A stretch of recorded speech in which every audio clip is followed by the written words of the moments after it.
Hello दोस्तों, स्वागत है आप सबका ज्ञानम के ऑनलाइन लर्निंग प्लेटफॉर्म पर। और आज के सेशन में हम डिस्कस करने वाले हैं क्वाड्रेटिक इक्वेशन। एक इंपॉर्टेंट टॉपिक है बैंकिंग के एग्जाम से के पॉइंट ऑफ व्यू से। अगर हम बात करें, लास्ट वीडियो में आपने क्वाड्रेटिक इक्वेशन का कंप्लीट बेसिक देखा था कि किस तरह से इसमें हम रूट कैलकुलेट करते हैं, कब वो पॉजिटिव होते हैं, नेगेटिव होते हैं। तो आज की क्लास में हम इसके कुछ क्वेश्चन प्रैक्टिस करेंगे। चलिए स्टार्ट करते हैं। फर्स्ट क्वेश्चन देखो, फर्स्ट क्वेश्चन में क्या करें, x square is equal to 144। तो यहां से जो x के फैक्टर होंगे वो x के फैक्टर क्या होंगे। तो सबसे पहले तो एक चीज हमेशा ध्यान रखिएगा, अगर स्क्वायर के साथ है तो इसके दो फैक्टर होंगे, एक पॉजिटिव और एक नेगेटिव।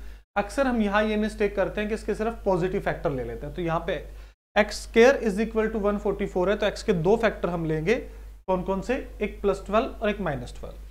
ठीक है, y square plus 12y is equal to 0। देखो यहां से अब y के जो दो फैक्टर होंगे वो एक फैक्टर होगा 0 और दूसरा फैक्टर होगा 12 बट माइनस का। क्योंकि देखो अगर आप y कॉमन लोगे तो आपके पास क्या बचेगा, y plus 12 is equal to 0। तो y की 0 हो जाएगी, और जब इसको इक्वल टू 0 पुट करोगे तो y का दूसरा फैक्टर क्या हो जाएगा, -12 हो जाएगा। देखो अब अगर x के फैक्टर को हम कैलकुलेट करते हैं, कंपेयर करते हैं दोनों से, तो x ग्रेटर है। और जब -12 को कंपेयर करते हैं तो -12 से तो 0 बड़ा होगा आपका। ठीक है, और एक बार x बड़ा हो गया और एक बार y बड़ा हो गया, तो आंसर क्या आ जाएगा हमारा, ऑप्शन ई आपका आंसर आ जाएगा। चलिए नेक्स्ट क्वेश्चन। नेक्स्ट क्वेश्चन में क्या कह रहा है, x cube is equal to -1331, 1331, जो कि 11 का क्यूब है। तो यहां से जो 11 x की वैल्यू मिलेगी वो क्या मिलेगी, -11 मिलेगी। x की वैल्यू क्या होगी, -11।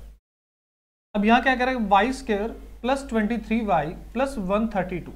अब देखो 132 को अगर आप दो नंबर्स में डिवाइड करो जिनका मल्टीपल 132 है तो 11 और 12 होंगे। ठीक है, प्लस करे तो 23 हो, तो इन दोनों को प्लस करने पे भी आ रहा है, और प्लस का 23। तो जो y के दो फैक्टर होंगे वो -11 और -12 होगा। y के जो दो फैक्टर होंगे, एक -11 होगा और दूसरा फैक्टर क्या होगा, -12 होगा। देखो -11 को -11 से कंपेयर करेंगे तो हम कह सकते हैं कि यहां से तो हमें मिल रहा है कि x is equal to y है। ठीक है, और जब -11 -12 से कंपेयर होगा तो हमें पता लगेगा कि यहां से x ग्रेटर देन y है। ठीक है, तो x ग्रेटर भी है और इक्वल भी है, तो ऑप्शन बी इस क्वेश्चन का आपका राइट आंसर होगा। चलिए नेक्स्ट क्वेश्चन पे चलते हैं। नेक्स्ट क्वेश्चन में क्या कह रहा है, देखो लीनियर इक्वेशन की फॉर्म में हमें दिया गया है 8x plus 5y is equal to 152। देखो, और दूसरे में क्या कह रहा है कि 18y is equal to y, तो y की वैल्यू क्या हो जाएगी, 144 डिवाइड बाई 18। तो ये किस पे डिवाइड करेगा, 8 पे, तो y की वैल्यू तो 8 आ गई। y की वैल्यू यहां पुट करेंगे तो 8 इंटू 5 कितना हो जाएगा, 40। ठीक है, अब 152 में से अगर 40 माइनस करते हैं तो जो आपका 8x है वो किसके इक्वल हो जाएगा, 112। ठीक है, तो x की वैल्यू क्या हो जाएगी आपकी, 112 डिवाइड बाई 8। ठीक है, अब देखो यहां से अगर इसको डिवाइड करते हैं, किस पे डिवाइड करेगा, 14 पे। 14 पे डिवाइड करेगा तो मतलब x की वैल्यू 14 है, तो x ग्रेटर देन आपका आंसर होगा, x ग्रेटर देन y। चलिए नेक्स्ट क्वेश्चन क्या कह रहे हैं, देखो x square plus 7x plus 60 is equal to 0।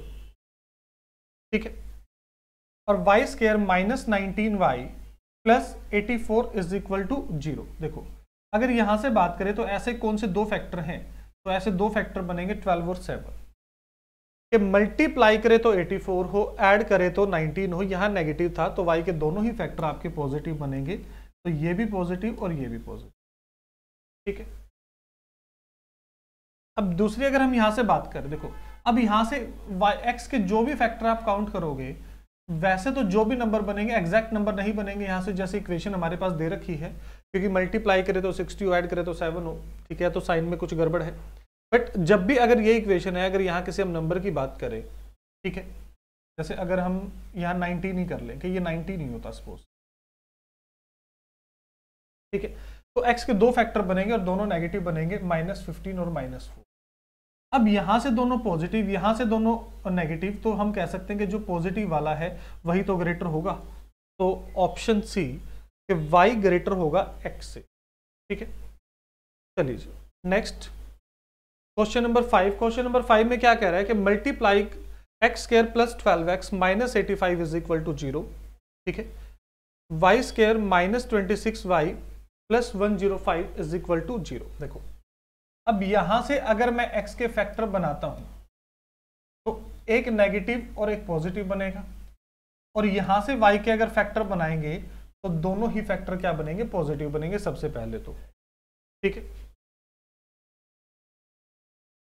21 और 5, तो x का एक फैक्टर 21 है और दूसरा इसका फैक्टर कितना है, 5 है। इसका एक फैक्टर 21 है और दूसरा फैक्टर कितना होगा, 5 होगा। अब मल्टीप्लाई करें तो क्या कह रहा है, 85 हो। ठीक है, सब्ट्रैक्ट करें तो 12 हो, तो 17 और 5, 17 इंटू 5 कितना होता है, 85। ठीक है, और दोनों के बीच का डिफरेंस कितना होगा, 12 होगा। तो -17 और +5। देखो अब y के जब दोनों फैक्टर्स को कंपेयर करेंगे तो इन दोनों से, देखो 21 दोनों से बड़ा है, 5 इससे बड़ा है और इसके इक्वल है, तो y greater than equal to x। Option D इस क्वेश्चन का हमारा राइट आंसर होगा। चलिए जी नेक्स्ट क्वेश्चन पे चलते हैं। मल्टीप्लाई करें तो x 96 हो। ऐसे कौन से दो फैक्टर बनेंगे, 12 और 8, और दोनों ही फैक्टर क्या रहेंगे, पॉजिटिव भी रहेंगे। ठीक है, अब मल्टीप्लाई करें तो 91, सब्ट्रैक्ट करें तो 6, सब्ट्रैक्ट करें तो मतलब एक पॉजिटिव एक नेगेटिव, 13 और 7, 13 आपका क्या हो जाएगा, नेगेटिव। ठीक है, और 70 जो क्योंकि फर्स्ट पॉजिटिव है और ये हमारा क्या हो जाएगा, पॉजिटिव हो जाएगा। देखो x दोनों ही केस में क्या होगा, ग्रेटर होगा। तो x दोनों ही केस में हमारे पास क्या रहने वाला है, ग्रेटर रहने वाला है, क्योंकि +12 दोनों से बड़ा होगा, +8 वो भी दोनों से बड़ा होगा। चलो नेक्स्ट में क्या कह रहा है कि x square plus 5x minus 36 is equal to 0, y square plus 24y plus 135 is equal to 0। Multiply करें तो 135 हो, मतलब 15 और 9। देखो जितने अच्छे से आप लोगों को टेबल से याद होंगे उतनी जल्दी आप क्या कर पाओगे, इनके फैक्टर बना पाओगे। अगर आपको टेबल्स अच्छे से याद नहीं है तो आपको फैक्टर बनाने में भी उतना ही टाइम लगता रहेगा। तो ये -15 और -9 हो गया। मल्टीप्लाई करें तो 36 सॉरी, और सब्ट्रैक्ट करें तो 5, तो 9 और 4। पहला पॉजिटिव है तो नेगेटिव हो जाएगा और दूसरे वाला पॉजिटिव। देखो अब अगर 4 की बात करें, 4 तो इन दोनों से ग्रेटर है, जो -9 है -15 से ग्रेटर है और -9 के इक्वल है। तो यहां से x या तो ग्रेटर है y से या फिर इक्वल है y के। तो ऑप्शन बी इस क्वेश्चन का हमारा राइट आंसर होगा, x greater than equal to y इस क्वेश्चन का हमारा राइट आंसर होगा।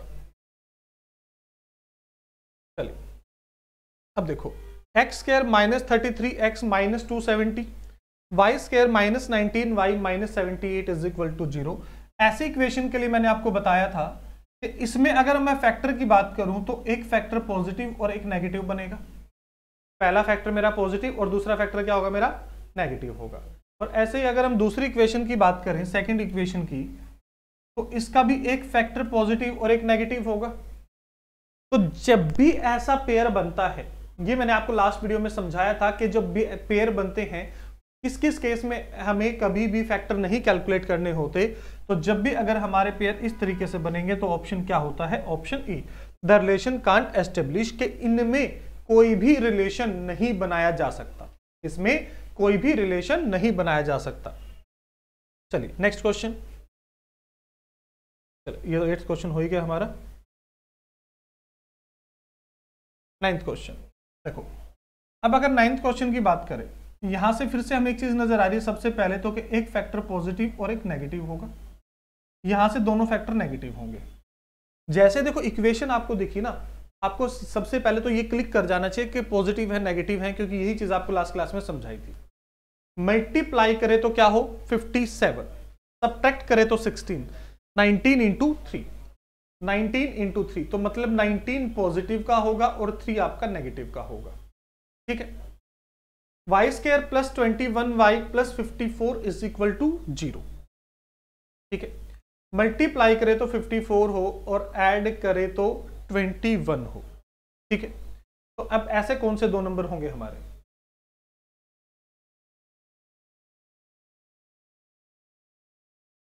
ऐड करने पे तो ऐसे डायरेक्ट तो ऐसे कोई नंबर नहीं मिलेंगे अपने को, एग्जैक्ट नंबर तो नहीं मिलेंगे, बट दोनों नेगेटिव मिलेंगे। तो 3 भी ऐसा कोई नंबर नहीं होगा हमारे पास।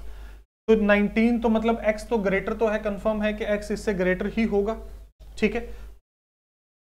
तो y ग्रेटर वाले तो ऑप्शन हमारे एलिमिनेट ही हो गए, और मल्टीप्लाई करें तो 54, 9 गुना 6, 18 इंटू 3, 18 इंटू 3, तो 18 इंटू 3 माइनस 3 तो इक्वल हो जाएगा। ऑप्शन बी हमारा इस क्वेश्चन का राइट आंसर आ जाएगा। चलिए जी नेक्स्ट क्वेश्चन। यहां से अगर हम इसकी बात करें तो इसके जो फैक्टर होंगे, पहला नेगेटिव और दूसरा पॉजिटिव, और y के जो फैक्टर होंगे फर्स्ट पॉजिटिव और सेकंड नेगेटिव, ये पेयर बनेगा। और जब भी आपको बताया था कि अगर ये पेयर बनेगा तो ऑप्शन क्या होगा, रिलेशन कांट एस्टेब्लिश, कि इसमें कोई भी रिलेशन नहीं बनाया जा सकता। तो आपको सबसे पहले तो किसी भी क्वाड्रेटिक इक्वेशन में ये देखना है कि इसमें फैक्टर्स क्या बनेंगे, पॉजिटिव होंगे, नेगेटिव होंगे, क्योंकि उसके बेस पर देखो इस क्वेश्चन में विद इन सेकंड आप आंसर बता सकते हो। और एग्जाम में ऑन एन एवरेज 60 सेकंड का टाइम रहता है, 60 to 90 सेकंड में आपको 5 के 5 क्वेश्चन सोल्व करने होते हैं। तो आई होप आपको क्लियर होगा कि क्वेश्चंस किस तरीके से अटेम्प्ट करने हैं, क्या उनकी अप्रोच रखनी है, ताकि आप जल्दी से जल्दी इन क्वेश्चनों को सोल्व कर पाए। तो मिलते हैं नेक्स्ट वीडियो में, तब तक के लिए टेक केयर।